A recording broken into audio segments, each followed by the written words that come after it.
Hi, all. Welcome to the Alpine Academy channel. On behalf of that Alpine Academy, I'm here to talk to you something about the NEET preparation strategies. Students जैसा आप जानते हैं काफ़ी सारे students मेरे से regular basis पे इस बारे में जानने की कोशिश करते हैं कि एक कॉम्पिटिटिव प्रिपरेशन स्पेसिफिकली ये कंपटीशन जो कि मेडिकल एंट्रेंस के लिए डिजाइंड है how to go for that and how to prepare about that. Okay. So मैंने कुछ स्पेसिफिक पॉइंट्स के साथ इस पर काम करते हुए आप लोगों के लिए एक स्ट्रैटेजी प्लान की है. Somehow that will help you definitely, and remember that strategy is always something which is personalized, means that each and every medical aspirants need to plan it according to their requirement. You cannot say that a strategy which is working for other students, so definitely it will work for the next student. No, no way at all. That thing need to be surely needs to be different for student to student. So it is very personalized. तो आप इस particular जानकारी को अपने strategy designing के लिए इस्तेमाल कर सकते हैं और अगर चाहें तो स्ट्रिक्टली इसको फॉलो भी कर सकते हैं because these are few basic and common points जो सभी को काफ़ी ज़्यादा इफेक्टिवली रिक्वायर्ड होते हैं. So students do not waste time. चलिए जल्दी से चलते हैं उन पॉइंट्स की तरफ जैसा आप स्क्रीन पर देख सकते हैं. The first point is the familiarise yourself with the syllabus. That is the basic requirement and most of the time students are not taking it seriously, honestly telling you that if you don't know that how much you need to cover and what you need to cover and what you need to prepare, definitely आपकी preparation अच्छी नहीं हो सकती है. तो सबसे पहला काम आप लोगों के पास ये जरूर होना चाहिए, आप उस सिलेबस को बहुत बारीकी के साथ स्टडी करें, उसको देखें और उसके अकॉर्डिंग अपनी बाकी की प्लानिंग्स करें तो ज्यादा बेहतर होगा. बिकॉज आपके पास एक पर्टिकुलर टाइम इंटरवल है, उस टाइम इंटरवल के अंदर आपको इन सारी चीजों को तैयार करना है. Obviously you must know that आपको क्या क्या करना है, कितना करना है, तभी ये काम आसान होगा. तो सिलेबस आपके लिए एक बहुत ही जरूरी बुनियादी चीज है, इसको छोड़े ना. And the second point is the create a strategy and follow it. That is very correct. हम अधिकतर अपना टास्क शुरू कर देते हैं लेकिन हमारे पास इसके बारे में कोई भी प्लानिंग और कोई भी योजना नहीं होती है कि मेरे को अपनी डेस्टिनेशन तक जाने के लिए क्या क्या करना पड़ सकता है और कैसे करूंगा. तो स्टूडेंट, ये भी एक सबसे बड़ी बुनियादी जरूरत है और फंडामेंटल रिक्वायरमेंट है आपकी, दूसरे अल्फाजों में मैं कहूँ तो, कि आप जानिए कि आपको क्या क्या करना है और कैसे करना है. सो you should have a journal, एक डायरी, एक कोई नोटबुक, एक नोटपैड आपके पास होना चाहिए जिसमें आप अपनी प्लानिंग को स्टेप बाय स्टेप लिखें. मंथ बाय मंथ में छोटे छोटे ब्रेकअप में लिखें कि आपको किस तरीके से किस मंथ में काम करना है, किस पर काम करना है, क्या करेंगे. तो everything need to be there. Even मैं तो इतना ज्यादा इस पर जोर देता हूँ स्टूडेंट्स को, मैं ये बोलता हूँ कि इवन अगर आपका अपना खेलने का या एंटरटेनमेंट आर्ट्स भी हैं आपके शेड्यूल में, so you should include them over there. At least you can know that कि आप कितना टाइम उन चीजों पर डाल रहे हैं और कितना टाइम अपनी पढ़ाई पर डाल रहे हैं. And the third is refer to good quality study material. Do not pick a material कि भाई एक एक्स स्टूडेंट ने यूज किया है तो एक वाई स्टूडेंट के लिए काम करेगा. No, it is wrong. As पर my opinion, your material is according to your requirement. आपको जैसी जरूरत है, आप जैसी चीजों को पढ़ना ज्यादा पसंद करते हैं, सभी स्टूडेंट के लिए सारी किताबें, सभी स्टूडेंट के लिए सारा स्टडी मटेरियल इक्वली इफेक्टिव नहीं हो सकता. ये सिर्फ एक प्रोपागेंडा है. मार्केट में एक पर्टिकुलर ब्रांड की किताबें, एक पर्टिकुलर पब्लिकेशन की किताबें या स्टडी मटेरियल्स खूब बिकते हैं. लेकिन मैं यहाँ यही कहना चाहूँगा, आपको किसी ब्रांड और किसी पब्लिकेशन से फोकस होकर अपने मटेरियल को पिक नहीं करना है. आपको अपनी नीड को समझते हुए अपना मटेरियल पिक करना है. उसका लिखने का फॉर्मेट कैसा है, उस राइटर ने किस तरह से पब्लिश किया हुआ है, किस टाइप के क्वेश्चन कहाँ कहाँ दे रखे हैं. For example most of the time student prefer करते हैं कि उनको क्वेश्चन के बंचेस जो है वो सेट्स में मिले. फॉर एग्जाम्पल इनिशियल स्टेज में वो थोड़े से easy type of the question attempt करना चाहते हैं, देन थोड़ी सी moderate kind of the difficulty के साथ, देन द हायर वन और hot type of the questions. So अगर किसी की रिक्वायरमेंट इस किस्म की है तो उसको इसी किस्म का मटेरियल पिक करना चाहिए। रादर उसको ये नहीं देखना चाहिए कि लास्ट ईयर का टॉपर इससे पढ़ता था, उससे पहले ईयर का टॉपर इससे पढ़ता था। No, it should be personalise, it should be designed और it should be picked according to your need. And the fourth one, create a realistic timetable. What does it mean? That is a very, very critical thing for you. You should try to be very honest with yourself. आपको बड़ी ईमानदारी के साथ अपने time table को design करना चाहिए। गलती से ज्यादातर बच्चे इस किस्म का टाइम टेबल डिजाइन करते हैं जिस टाइम टेबल के साथ वो ज्यादा दिन तक काम ही नहीं कर सकते।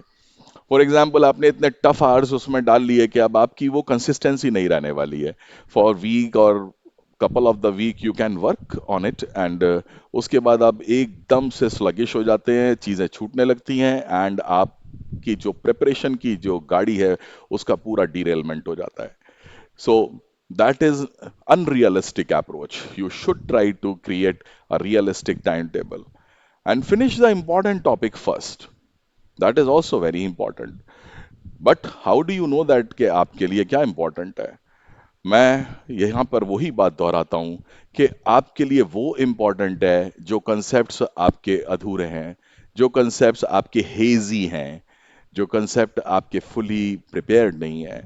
So my suggestion, try to pick them, create a kind of the list where you can keep them in an order. What should you will take care of it and for what thing you will go first.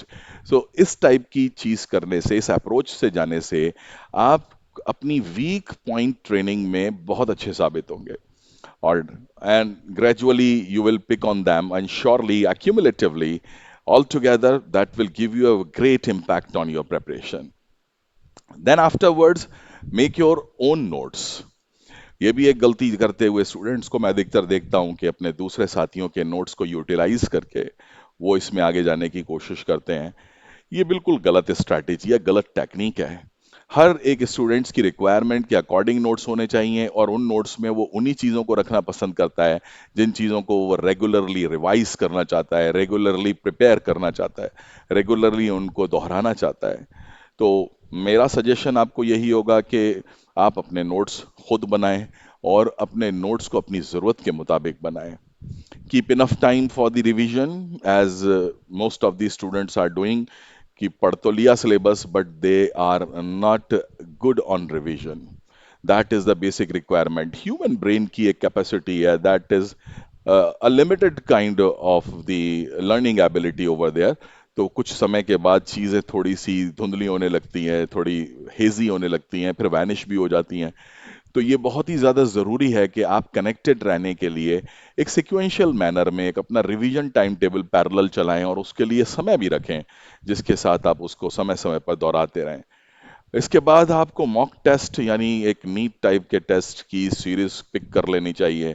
किसी भी publication से लें या आप online कहीं से obtain करें, what ever is the source, source doesn't matter, but the purpose is very clear. आपको पता होना चाहिए कि आपको किस तरीके का पेपर, कितने समय में, कितने क्वेश्चन, किस टाइप के क्वेश्चन सॉल्व करने को मिलने वाले हैं। तो मेक इट ए हैबिट। लगातार जब तक आप नीट की प्रिपरेशन करें, आप मॉक टेस्ट में इन्वॉल्व रहें। आप अपने कुछ दिन स्पेसिफिक कर लें और उन दिनों में आप लगातार इस टाइप के टेस्ट के साथ अपने आप को रिहर्स करें। Just like in the cricket match, if you want to play the world cup final, obviously you need to be very careful in nets. You need to be very careful in nets where you can face the difficult balls. So ऐसे ही difficult balls, जो ऐसे ही difficult questions जो आपको examination में मिलने वाले हैं, आप उसके लिए तैयार होने चाहिए। सब्जेक्ट्स वाइज टाइम डिस्ट्रीब्यूशन होना चाहिए। ज्यादातर गलती जो हमारे सारे बच्चों के साथ होती है वो यही है, मोस्टली वो उन्हीं सब्जेक्ट के साथ ज्यादा एडहर रहते हैं, ज्यादा वक्त दे पाते हैं जिन सब्जेक्ट्स में वो अच्छे होते हैं, because they are enjoying them, because they are having fun with those subjects. But what about those subjects जो आपके थोड़े से वीकर हैं, तो आप उसको लैग करने लगते हैं और ये लैग इनिशियल स्टेज में विजिबल भी नहीं होता है। Students, let me tell you that it's a killing thing for you. आपको इस चीज के ऊपर बहुत फोकस रहना चाहिए, इक्वल टाइम डिस्ट्रीब्यूशन होना चाहिए। इनफैक्ट उन सब्जेक्ट को ज्यादा सीरियसली लें जिन पे आप थोड़े से कमजोर हैं या जिनमें आपको मेहनत की ज्यादा जरूरत है, और उनको अपनी प्रायोरिटी लिस्ट में रखें। और अच्छे से टाइम डिस्ट्रीब्यूशन करें कि भाई मेरे को ये सब्जेक्ट सभी पढ़ने को मिले। ऐसा ना हो कि मैं फिजिक्स लैक कर जाऊं या केमिस्ट्री लैक कर जाऊं। ऐसा नहीं होना चाहिए, हमको सबको बराबर एक साथ लेके चलना है according to their requirement. Then finally, अब जब भी आपको ऑनलाइन असिस्टेंस चाहिए हो या ऑफलाइन असिस्टेंस चाहिए हो, मैंने यहाँ ऑनलाइन असिस्टेंस इसलिए लिखा है because that is each easily reachable to each and everyone. तो बेहतर है आप अपनी ज़रूरत के मुताबिक ऑनलाइन या ऑफलाइन कहीं से भी ले सकें, अपने लिए असिस्टेंस लें, और जहां जहां आप लैक करते हैं उस पर ज़्यादा टाइम खराब ना करते हुए, in the short time try to build up that thing up to that mark जो आपको एग्जामिनेशन में सक्सेस दे सके।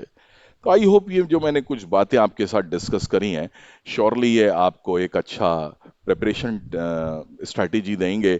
और ये सारी प्रिपरेशन स्ट्रैटेजी आप अप्लाई करें और इनको थोड़ा मॉडिफाई करके भी यूज़ करें। कुछ इसमें से आप छोड़ भी सकते हैं, कुछ इसमें आप एक्स्ट्रा डाल भी सकते हैं, लेकिन ये बेसिक आइडियाज़ हैं जिन आइडियाज़ को आप अपने प्रिपरेशन में इन्वॉल्व करें, and surely that will give you nice impact and that will give you nice preparation. So, all the very best for all medical aspirants, and keep growing, keep learning, and be in touch। जुड़े रहें, हमारे channel को follow करें, और आने वाले समय में ज़्यादा इंफॉर्मेटिव वीडियोस, ज़्यादा इंफॉर्मेटिव जानकारी फिजिक्स, केमिस्ट्री, बायोलॉजी से रिलेटेड आपके लिए अवेलेबल है। That is totally free kind of the things which we are doing for the sake of the students. So take care, bye bye.